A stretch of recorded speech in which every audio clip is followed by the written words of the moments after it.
Welcome back to another MISys video with Brandout Consulting. Today we're going to be talking about how to create a new account on our chart of accounts. Alright, so first we're going to go into accounting and we're going to go into our chart of accounts.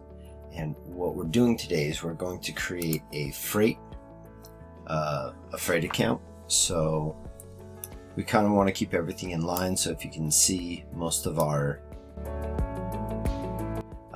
manufacturing variance and price and everything else is in the fives, or in the 5,000s. So we're going to make this account 5500. All right, description, freight, type.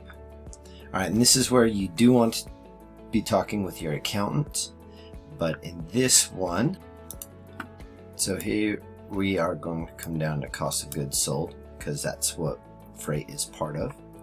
We're going to set this one to active and we're going to save it.